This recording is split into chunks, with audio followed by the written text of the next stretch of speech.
As many of you guys may know, I deal with a lot of mental health issues. And one of the symptoms that comes with that is those intrusive thoughts that the world would be a better place without you, which is absolutely not true. But I know how hard it is to get those lingering thoughts out of your head.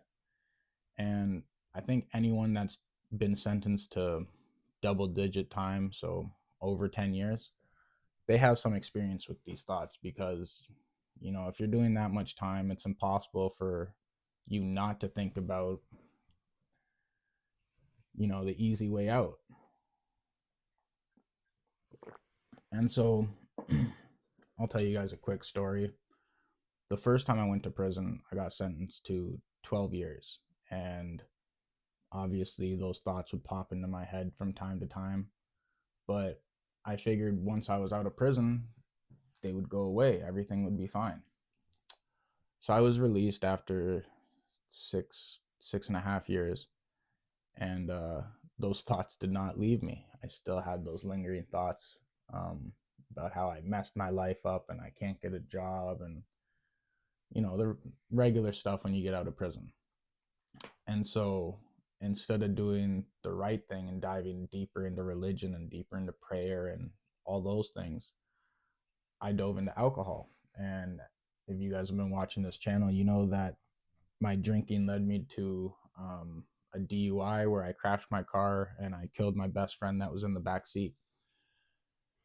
And so I say that to say this is when you have that void in your heart, and I think all of us have that void, it doesn't matter what we do to try to fill it. Drinking, drugs, sex, uh, adrenaline, you know, chasing the adrenaline rush. It doesn't matter what we do. We're not going to fill that void because only one thing can fill that void. And I think you guys know where I'm going with this. But that's Jesus. Jesus is the only one that can fill that void. And he's the only one that can stop that hurt. And so I was online the other day and I seen a shirt. It was like a prevention or awareness shirt and it said, "You are enough." And I was thinking, and I realized that you don't have to be enough, right? Like the world gives you 100 things that you have to carry on your back.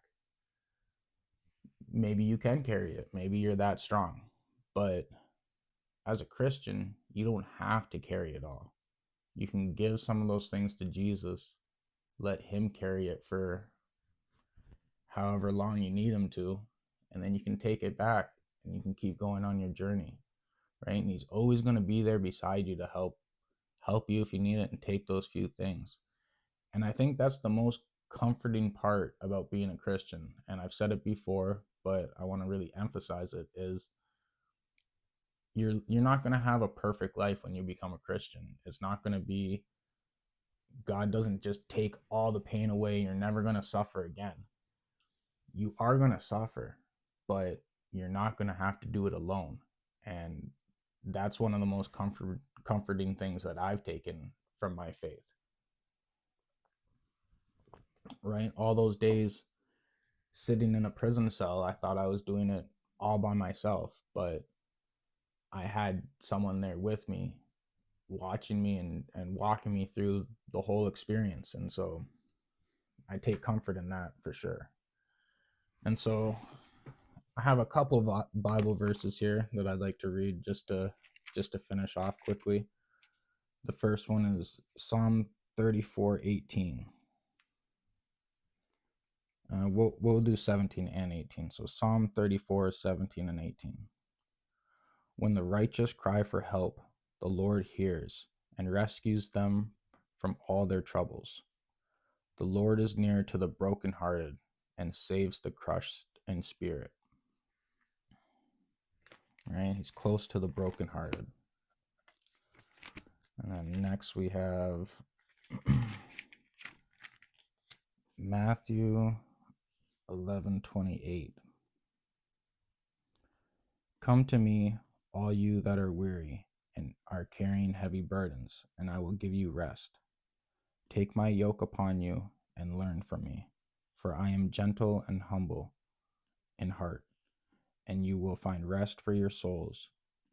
For my yoke is easy and my burden is light. And then last one real quick is 2 Corinthians 12:9. But he said to me, my grace is sufficient for you, for power is made perfect in weakness. So I will boast all the more gladly of my weaknesses, so that the power of Christ may dwell in me. I will boast all the more gladly of my weaknesses, so that the power of Christ may dwell in me. Right? And that goes back to, you might be able to carry all the weight of the world, but you don't need to because you have Christ. And I think that's really important. Like, maybe we can carry everything, but we don't have to. And why would we want to when there's someone there to help us? So I hope that helps anyone that's struggling or having any evil thoughts. And if you guys are, send me a message and I can pray for you guys. And other than that, I just hope you have a good day and God bless.